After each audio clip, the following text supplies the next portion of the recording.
Das kann ich nicht erklären. Ein Gefühl, was man nicht beschreiben kann. Keine Ahnung, ja.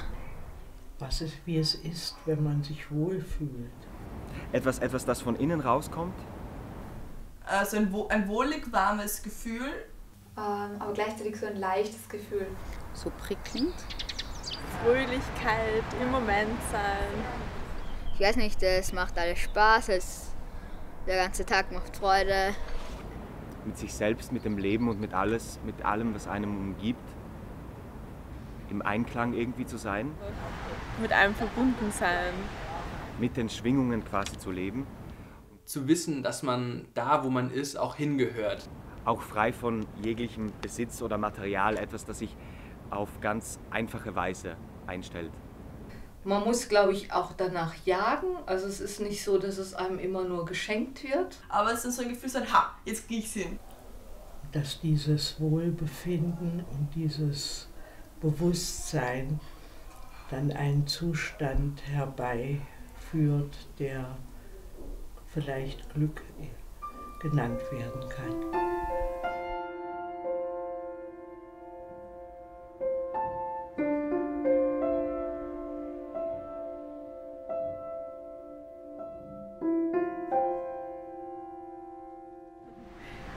Da war ich eben mit einem guten Freund, José Luis, in Ecuador unterwegs.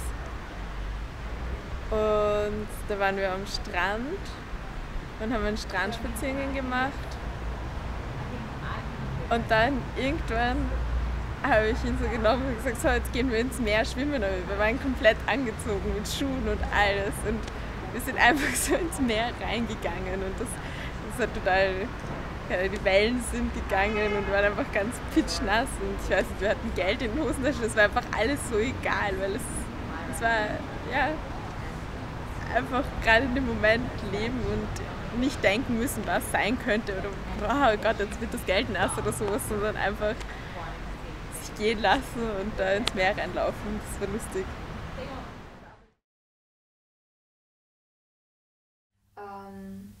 Ich glaube nicht, dass es so den dauerhaften Zustand von Glück gibt. Ich glaube, es gibt, ja, wie gesagt, eben einzelne Momente der Freude, des Glücklichseins. Weil manchmal weiß man ja auch erst hinterher, dass man glücklich war. Kann in einem Moment da sein und im selben Moment auch ganz schnell wieder weg. Aber das wäre auf Dauer auch ein bisschen ein krasser Zustand. Also auf Dauer ist wahrscheinlich Zufriedenheit die angenehmere Variante. Glück hat natürlich, ja, hat schon auch viel mit Leistung zu tun. Also ich glaube nicht, dass man ohne Anstrengung glücksfähig ist. Ich glaube, es gibt mehrere Arten. Obwohl ich weiß nicht, ob das genau dasselbe ist, ob das Erfolgsglück wirklich Glück ist. Und ist natürlich auch auf Glück, auf Arbeit, auf Geld, was weiß ich was fokussiert, auf Karriere auf jeden Fall. Aber das ist es nicht. So in den späteren Lebensphasen, dann gibt es dann eben auch immer wieder Momente, die gar nichts mit Leistung zu tun haben. Stellt sich Glück auch vielleicht ganz einfach ein, wenn man einfach sich mal auf eine Bank hinsetzen kann und aussteigen kann, kurz. Aber Glück, das sind so die einzelnen, diese kleinen Momente, die das Leben würzen. Das sind dann keine dauerhaften Momente, aber sie stellen sich eigentlich immer öfter ein. Also wo ich das Gefühl habe, manches ist eigentlich gut und ich kann es auch so empfinden und ich mag die Menschen in meinem Leben.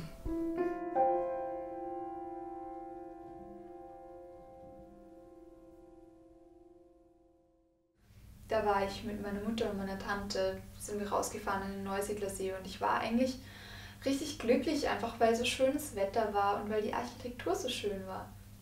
Und habe so viele schöne Bilder und Eindrücke gesehen und das hat mich glücklich gemacht. In jedem wird Glück anders hervorgerufen, bei anderen Tätigkeiten, bei anderen Erscheinungen.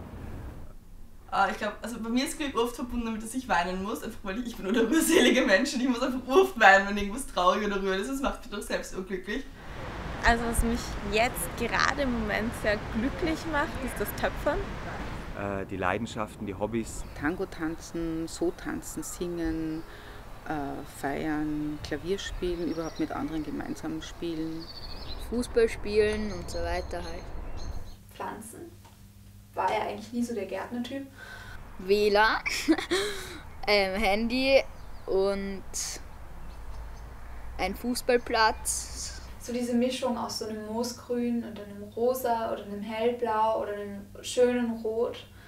Dann, wenn ich Sport mache, wenn ich Inliner fahren gehe, vor allem, wenn ich dann einfach durch zu Hause über die Felder fahren kann, mit vielleicht Musik im Ohr oder so und dann einfach mit meinen Gedanken alleine bin. Oder was mich auch glücklich macht eigentlich, ist Fahrradfahren und gute Musik, schöne Musik. Auf Reisen gehen, Auto stoppen. Zugfahren, auf jeden Fall. Zugfahren macht mich glücklich. Oder manchmal sind es einfach nur so Augenblicke. Ich gehe bei jemandem vorbei und der lächelt und wir lächeln beide und das ist toll. Und was man immer vergisst, wir sind gesund. Als meine Hand operiert wurde zum Beispiel und die sagten, da wäre eine Geschwulst drin und die wäre wahrscheinlich bösartig. Und dann der Arzt kam und zu mir sagte, nein, das war gutartig. Dann war etwas eingetreten, was ich befürchtet hatte und die Last fiel von mir ab und dann war ich glücklich.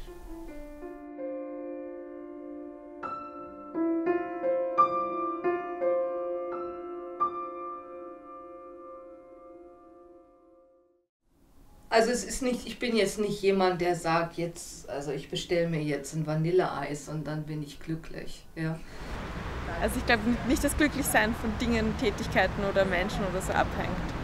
Also es ist so, früher gab es oft so Orte, von denen ich eigentlich gedacht habe, sie müssten mich glücklich machen. Und dann war ich an diesen Orten, aber ich war nicht glücklich. Weil ich habe ja am Anfang immer gedacht, so, es hängt so von einer Stadt oder von, ob ich dort glücklich bin, von einem Ort ab, aber das tut es eigentlich gar nicht. Aber ja, Orte auf jeden Fall. Nordische Länder. In einer wirklich ästhetischen Umgebung zu sein. Also zum Beispiel gibt es Städte, die ich als sehr ästhetisch empfinde, zum Beispiel Florenz oder Dänemark, Norwegen, obwohl ich nicht da war, aber hört sich alles cool an da oben. auch Rom. Ab oben, auf der Erde, sozusagen im nördlichen Teil. Ja, es kann ja manchmal ein Beisel sein. Es hat für mich sehr viel auch mit Gemütlichkeit zu tun. Zum Beispiel, wenn man im Winter, dann, wenn es draußen kalt ist, endlich mal wieder rein ins Warme kann und sich vor den Ofen setzen kann zum Beispiel. Also wenn ich zum Beispiel nach Wernigerode komme, wo ich groß geworden bin. Hat viel mit Natur zu tun. Wüste zum Beispiel oder Meer. Berge, die Natur, der Himmel auf jeden Fall. Oder wenn ich so eine Blumenwiese sehe, voll mit Blumen. Ja, viel hat es mit Weiten zu tun. Also als ich mein Staatsexamen an der Universität gemacht hatte und da dann rauskam aus dem Gebäude und die Straße entlang ging, es war eigentlich ein sehr glücklicher Weg, den ich da gegangen bin.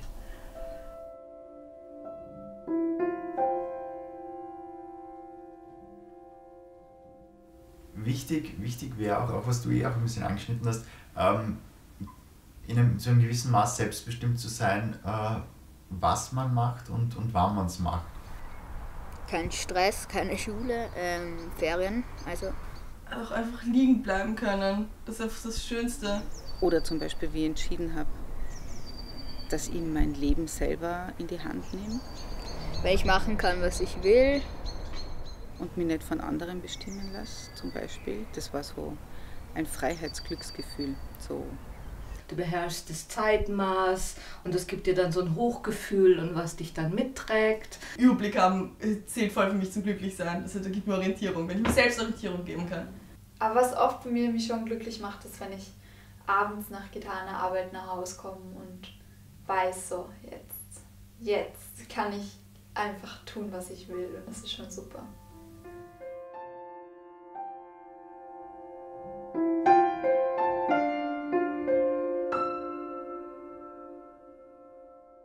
Ich war gerade in Spanien, ich habe eine Serie geschaut und ich weiß nicht, was passiert, ich Genau, meine Hauptperson ist gerade irgendwas, also meine Lieblingshauptperson ist einfach was Cooles passiert und sie ist wie ich, deswegen habe ich mich auch mit ihr identifiziert.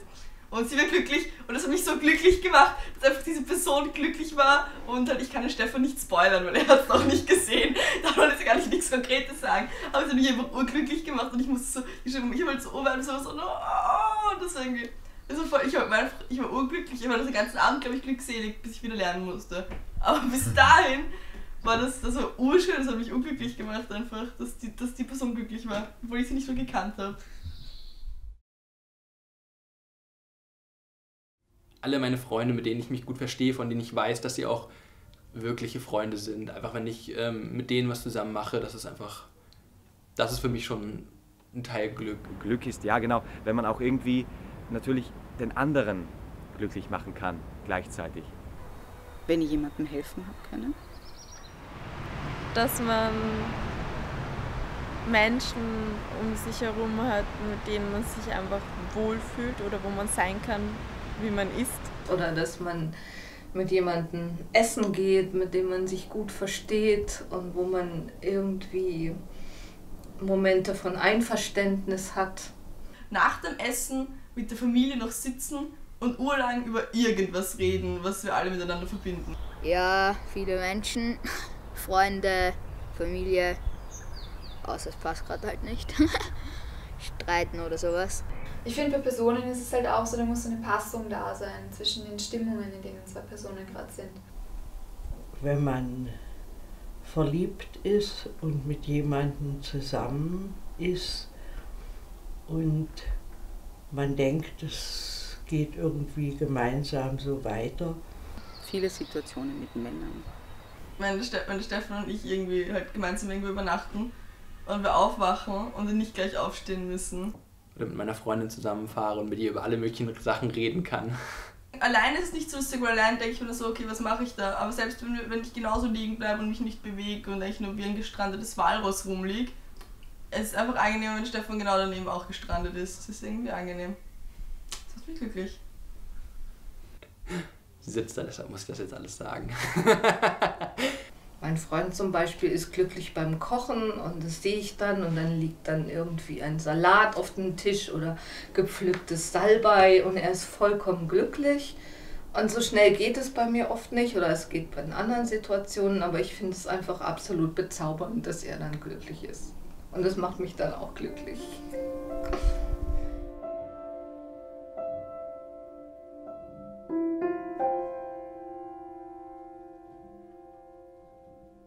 Okay, ein Moment, wo es mir wirklich richtig, richtig gut ging, da war ich mit meinem Bruder zusammen, hatten wir ein paar Leute kennengelernt und waren dann bei der einen zu Besuch, hatten uns mit 5, 6 Leuten getroffen gehabt und über ein Wochenende einfach bei der einen einquartiert und das war echt lustig. Da war ich auch echt traurig, als es vorbei war und das war so ein Moment, das waren so ein paar Tage, da war ich einfach so ausgelassen und habe einfach dieses Glücksgefühl wirklich verspürt, dass ich einfach wusste, die Leute, mit denen verstehe ich mich, die waren zwar alle durchweg 3 Jahre älter als ich, aber ich weiß nicht, mit denen war ich auf so einer Wellenlänge, mit denen habe ich mich einfach so gut verstanden, da war ich richtig glücklich. Ja, eigentlich können es ganz viele Momente sein, manchmal auch einfach nur, wenn die Sonne reinscheint. Wenn man morgens rauskommt und das Wetter ist schön und die Sonne scheint und es ist nicht kalt. Das ist einfach ein ganz anderes Gefühl, wenn nicht so viel los ist auf der Straße und wenn es schön warm ist und wenn man nicht viele Sachen herumtragen muss, weil es nicht kalt ist. Entweder wenn die ganze Zeit die Sonne scheint und es nicht zu heiß ist. Es muss nicht heiß sein, aber Licht auf jeden Fall, dass Licht und Sonne da ist. Ich weiß ganz genau, in Nachmittagsstunden kann ich überhaupt nicht glücklich sein. Das ist für mich ein totes Licht. Aber das Vormittagslicht und das frühe Abendlicht, da bin ich dann glücklich. Oder was mich auch glücklich machen kann, ist entrisches Wetter, so Nebel draußen. Oder wenn es ganz kalt ist, es schneit.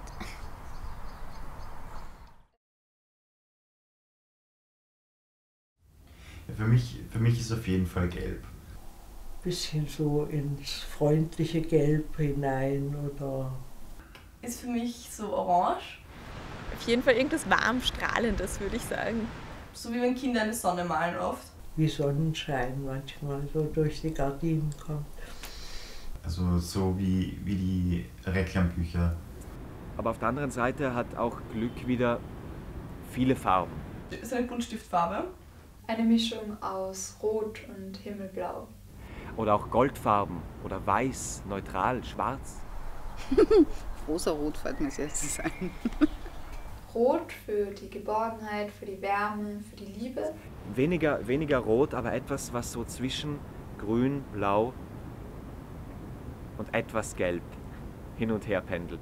Türkis und Gelb und Grün. Himmelblau oder hellblau für die Leichtigkeit.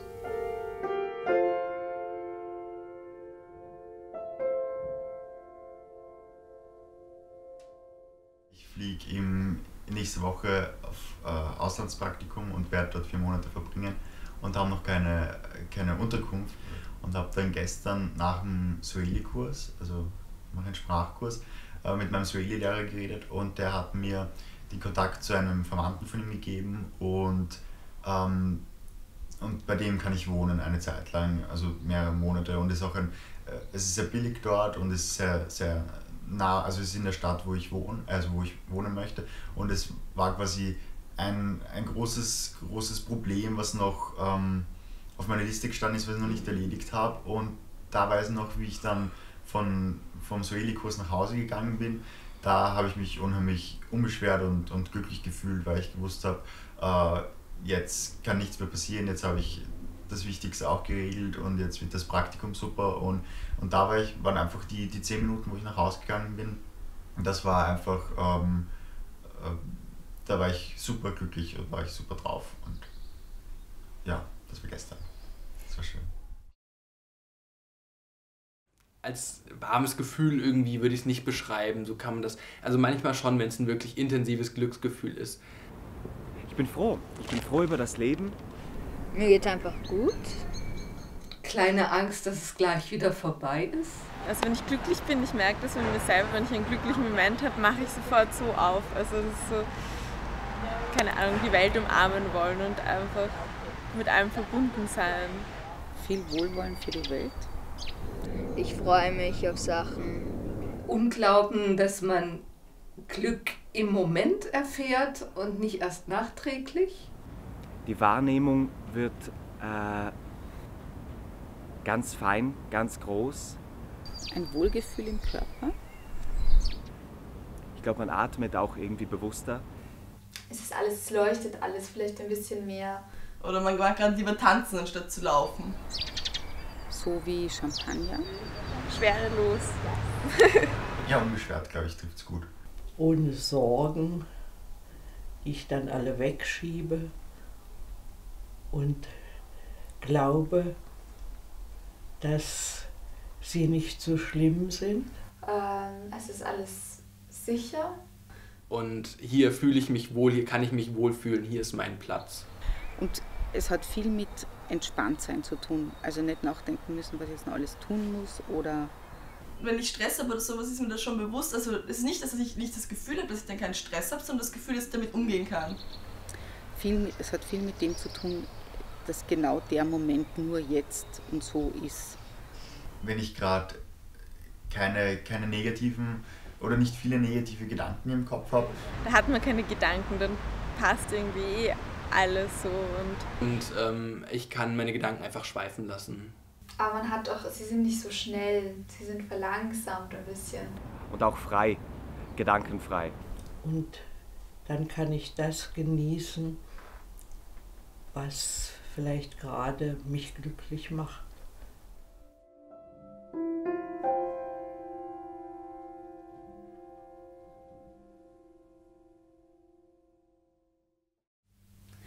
Nein, ich glaube nicht, dass es einen bestimmten Tagesablauf gibt, der einen glücklich machen kann. Er ist ja immer ein Tag in einem Ablauf. Es ist wirklich eine Einstellungssache, wie ich an den Tag rangehe mit mir selber.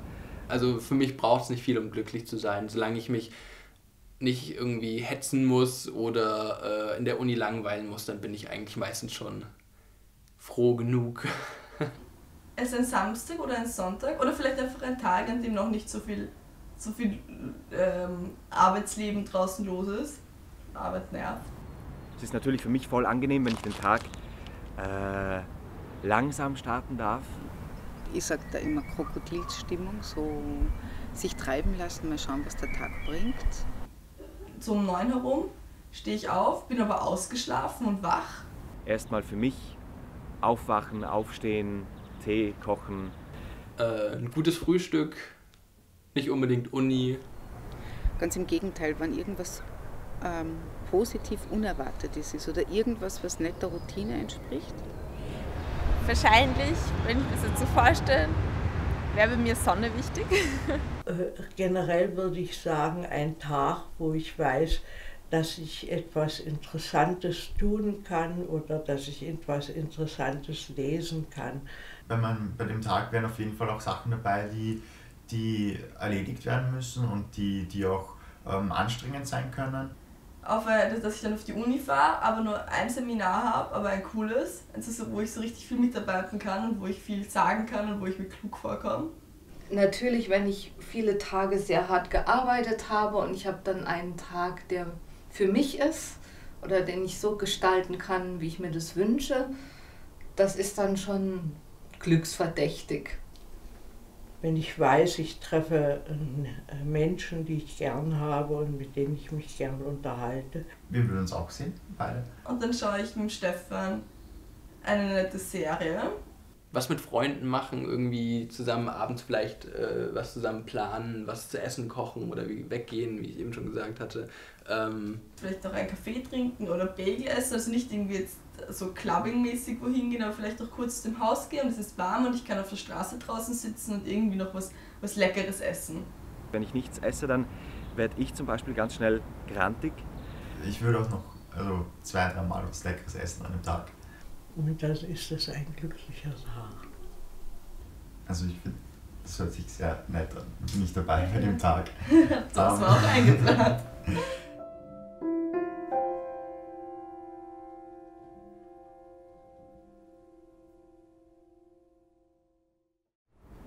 Ja, voll, klar. Ja, Ja, voll eigentlich. Ein bisschen, gerade ist nicht sehr toll. Nein, ich bin gerade nicht glücklich.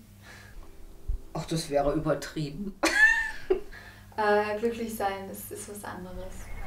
Naja, jetzt, je mehr man über Glück redet, desto mehr stellt es ein. Das ist interessant. Zu einem gewissen Teil ja. Mein linker Fuß ist nass, weil es draußen regnet und mein Schuh leider ein Loch hat. Bisschen langweilig. Bisschen Allergie, die Sonne blendet etwas, aber meine Güte, manchmal scheint einem die Sonne halt ins Gesicht und ja, ich bin glücklich, aber ein kleines Aber gibt es anscheinend trotzdem. Ja, da bin ich glücklich. Es geht uns einigermaßen gut. Also ich finde, es gibt einzelne Glücksmomente. Ich bin bei einer Freundin zu Hause und allein das gibt mir schon ein Glücksgefühl. Meine Freundin ist in der Nähe und draußen riecht es schön frisch durch den Regen. Doch, also jetzt gerade geht es mir echt ganz gut so allgemein. Und Ja, aber erstens liegen wir noch im Bett. Zweitens, wir haben Fruchtzwerge gefrühstückt, was ein sehr guter Start in den Tag ist. Auch so ein gelber Fruchtzwerg auch dabei und gelb. Glück. Das sind einfach Sachen, die machen mich glücklich. Also ja, ich bin glücklich. aber ich denke noch zu viel. wie gesagt, ist eine Einstellungssache. Ich finde, glücklich sein zeichnet sich auch dadurch aus, dass man es nicht ständig hat. Aber es geht mir gut.